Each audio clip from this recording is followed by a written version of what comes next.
If anybody is in this meeting today, and whatever had been the situation, you felt that you are just isolated and alone, God told me to tell you He's thinking about you. Now, can I help us understand this, that we do think about one another? Human beings, we think about you, thinking about me. You have a thought about me. I have a thought about you. And the Lord told me to tell you this, which I've told them in cathedral now. Never should you allow the thought of a man about you to determine what you are. The Lord told me to tell you, the thought of man about you is limited because it is engineered by what they see, what they hear. Sometimes people have a thought about you, all right, but the thought is based on false information about you. Okay? Can you help change the thought? No. The mistake many of us do is that when people have a bad thought about us and they speak it out, we will try to impress them. Don't do that anymore.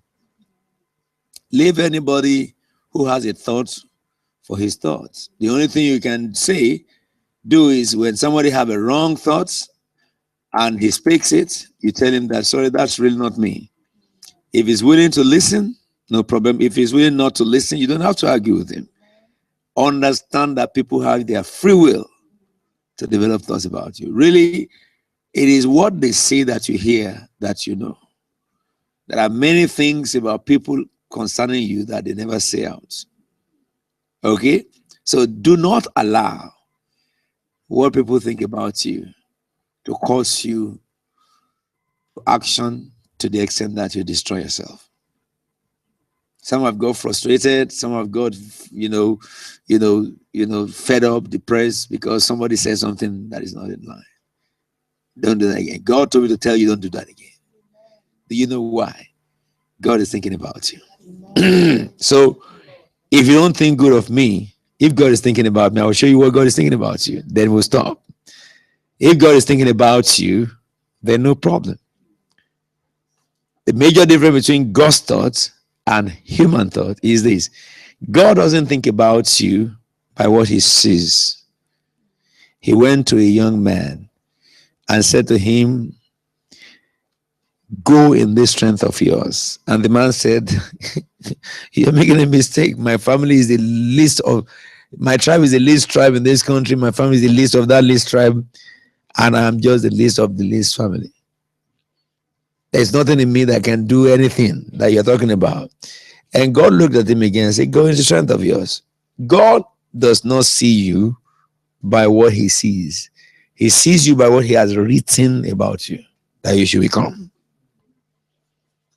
It doesn't matter how far out you are from what God wants you to be. God is transcendent. He can, at a click, make things happen that you'll forget the sorrow of 40 years. Are we together now? So, first settle that in your mind that you will never allow the thoughts of men about you to worry you anymore. Now, what is the thought of God about you? It says, for my thoughts are not your thoughts, nor my ways are your ways. Look at the book of Jeremiah 29, and that second scripture I give you. Verse 11. What's the thought of God? What's God thinking about you? Understand that God is not thinking about you by what you have done, by what you see, or what you are. He thinks about you from what He has written about you, what He sent you to the world to become. That's always His thought. One day, I had an encounter. Let me tell you this one. Very interesting. But I won't tell you the stories of how it came about, but I was praying about some few things. And an angel appeared to me, a cherub. That was the day I asked the Lord, I've never seen a cherub. Why don't you send me a cherub? And an angel took me to heaven. And this cherub appeared. It came from the throne of the Father, like a beam of light from far in the northern hemisphere of heaven. That's where you have the throne of the Father. And when he got to me, he became like a baby, but we have the same height. But it looks like a baby, very chubby, with 6 wings. And that angel was sent because I was asking God, how much of my work on earth have I done? and the angel showed the book of my life. But what is important to this meeting is that when the angel opened the book of my life, I saw the day I was born. And I saw every great thing that have happened in my life. I was looking for my mistakes in that book, that it was going to show what I did wrong, any wrong I've done in the past and stuff like that. Until the angel showed all my work till the day that I prayed. And I was amazed that the day I failed wasn't there. No mistake I did on earth was recorded in that book. Everything recorded in that book is what I did in the household of faith. How my life has touched people, when I prayed for people, when I carry people's burden and kneel them and pray, or when I go visit people who need to be visited and counsel them, preach to them. But the book is such that I can't tell. It's more than, you use three-dimensional figure on earth to identify human, figure and the house here. X, Y, Z. Z. X, Y, Z. Yeah, isn't it? But in that place, it's more than that. It's more than 8 dimensions. That you will know, you will see things and see the mind, and you see the heart, and you see everything. And I found out that book did not have the record of any mistake I ever made in the world. I didn't look like somebody who failed ever, or somebody who made mistake ever. No sin was written there. This began to help me understand God better. He says, their sins I remembered no more. So if God, therefore, is thinking about you according to what he designed, he knew all the mistakes you have made, okay, and he knows how you have tried and you have disappointed yourselves and stuff like that. But that is not that's not the premise of God looking at you or thinking about you. God is thinking about you on the premise of what he has ordained that you become. Okay? That's the reason why when we are going through some ugly stuff sometime in our life and it seems as if there's no help, we are frustrated, fed up, nobody, I can't become anybody, God will keep quiet. Because see, God knows your tomorrow. From now. He knows he will lead you to the place where those struggles become history. When you think there's no way out, he knows what will happen thereafter. And so God does not panic. Mistakes, no problem. Good things, no problem. But God has a plan for you.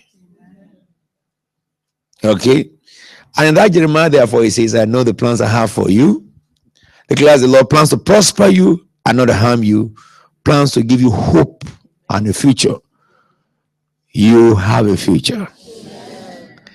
And you have a hope. Before we stop, if you look at yourself different to what I'm saying, change the way you're looking at yourself. I always said to you in this church, if nobody believes in you, I do.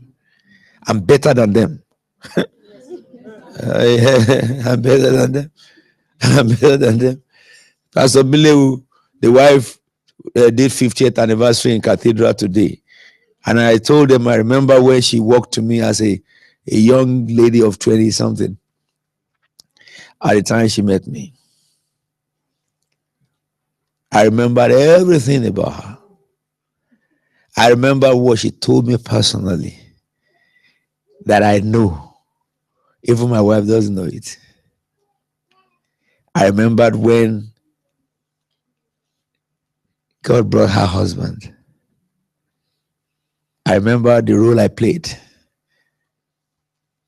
Sometimes she'll come and tell you testimony.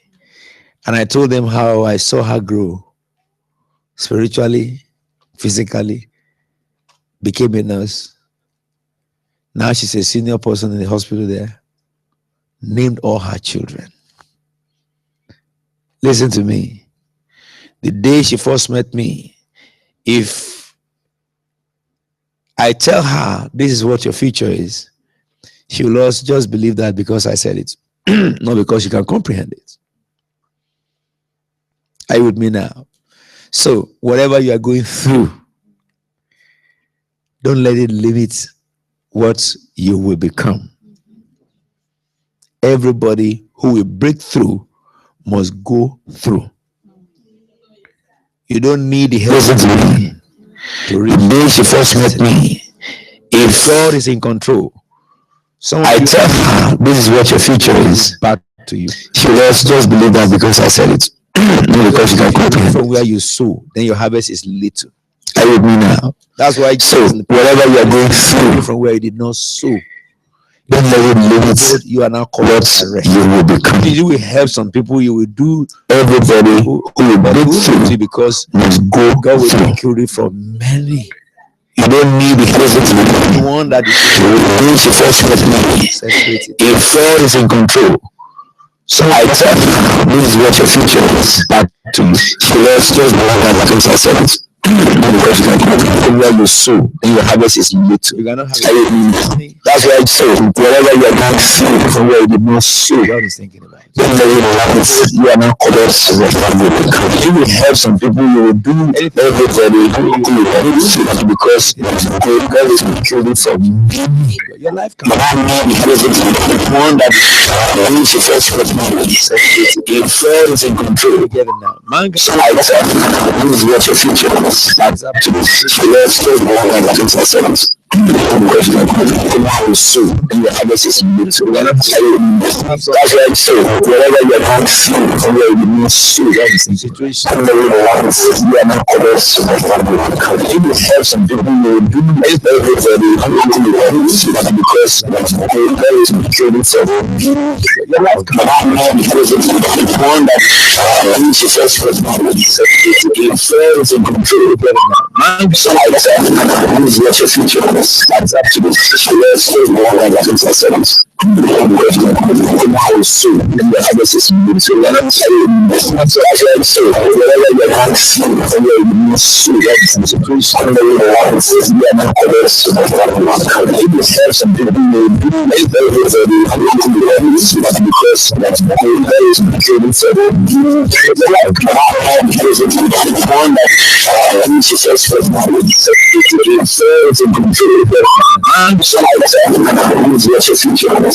That's actually let's say more than that. It's a sentence. And the harvest is so let us say, that's what I said. So whatever you have seen, so that's a priest on the water. You are not others. You must have something to do because that's the whole day is created for them. The life is one that she says for knowledge. It's a control. So I said, that's your future. That's actually let's say more than that. It's a sentence. The harvest is so let us say, that's what I said. So whatever you have seen, so that's a priest on the water. You are not others. You must have something to do because that's the whole day is created for them. The life is one that she says for knowledge. It's a control. So I said, that's your future. That's actually let's say more than that. It's a sentence. The harvest is so let us say, that's what I said. So whatever you have seen, that's a priest on the water. You are not others. You must have something to do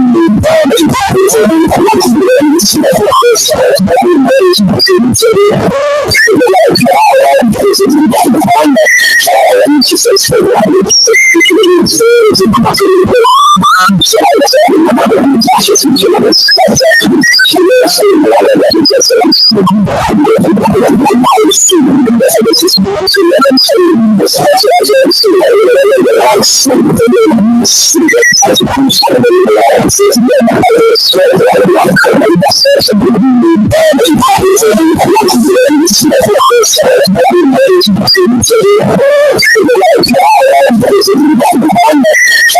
she says for knowledge. It's a control. So I said, that's your future. That's actually let's say more than that. It's a sentence. The harvest is so let us say, that's what I said. So whatever you have seen, that's a priest on the water. You are not others. You must have something to do